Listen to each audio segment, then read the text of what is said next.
These two episodes are seriously not playing. Did we learn something new or are we left only more confused? Welcome back, guys. In today's video we're going to go through episodes 9 and 10 of The King, Eternal Monarch, K-drama, and to be honest, things got quite messy. First things first, the king and the officer didn't find the king's mother, though they did conclude that she is in some way tied with Lee Lim. The Lee Lim front got the most development this week. He got informed that someone was snooping around the care center, which seems to be his base of a sort, and that the restaurant owner went missing. So he called his 2G phone number and guess who answered? That's right, after 25 years, Lee Gon and Lee Lim finally got in touch and threats were thrown from both sides. After that, the king went back to the Kingdom of Korea to fulfill his New Year's ceremony duties and monitor the bamboo forest, waiting for Lee Lim to use the portal. We know he can't go anywhere without his unbreakable sword, but this time Captain Joe had to stay in the Republic. In case the king fails to capture the traitor in the kingdom, it's his job to catch him and kill him in the Republic, so the only logical solution, let's cut Unsub's hair and have him and Captain Joe switch places. I mean, I'm not complaining, watching Unsub trying to imitate Captain Joe was quite hilarious. That was the only funny part though. At the Republic, Taul is devastated because the king left once again, and at the kingdom, hell broke loose, to say the least.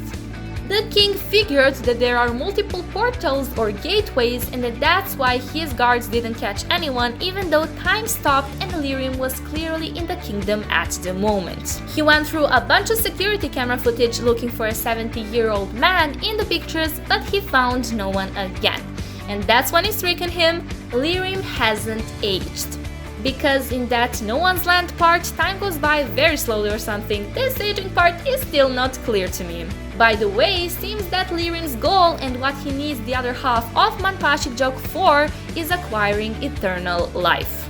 After realizing that, the king went through the footage again and there he was, in the background of every place/ceremony he attended.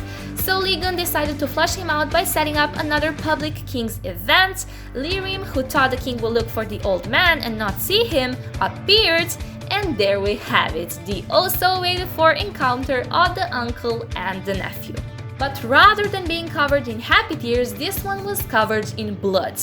The king's guards had Lee Lim at firing range for a second, but suddenly a bunch of the traitor's followers appeared, taking ordinary people from the street as hostages. The king was unable to do anything else but hold fire. He couldn't risk those hostages being killed and almost got killed himself. Unsub took the bullet for him and luckily his bulletproof vest saved the day. If having two people cut by knives, Unsub at a hospital and Lee Lim walking away freely is anywhere near saved.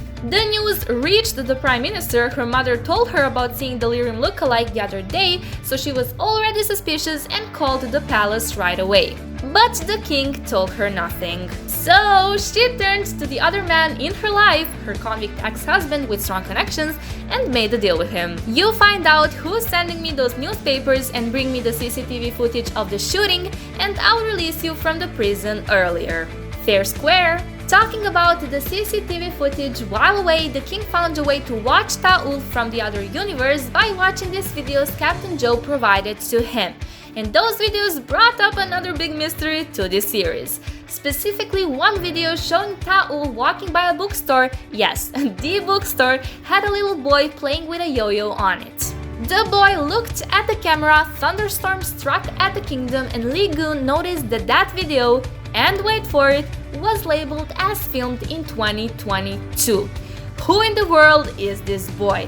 Lee Lim met him as well on his way to the bookstore covered in blood, but the boy wasn't scared when he saw him like that and seemed quite suspicious. With whose blood he was covered? We are getting there. Even though the security around the king's good uncle was tightened to the highest level after the shooting, Lee Lim found his way into his home, killing all of his guards and choking him to death. Everyone at the court was broken, Lady Nog fainted, and the king was filled with grief and rage.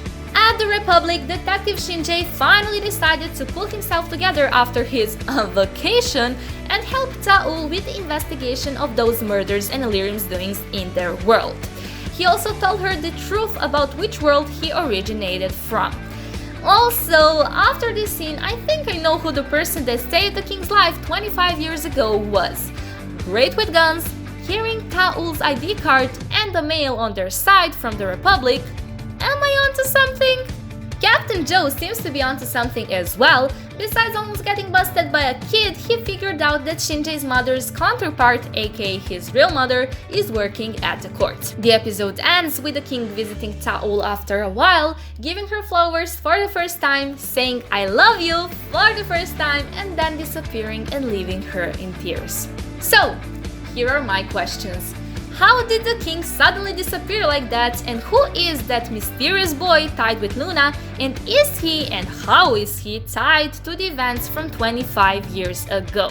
Let me know your theories down in the comments. That's it guys, hope you enjoyed this video. Before you go, don't forget to give it a like and subscribe down below for more K and C related content, and I'll see you next time with a review of episodes 11 and 12. Bye!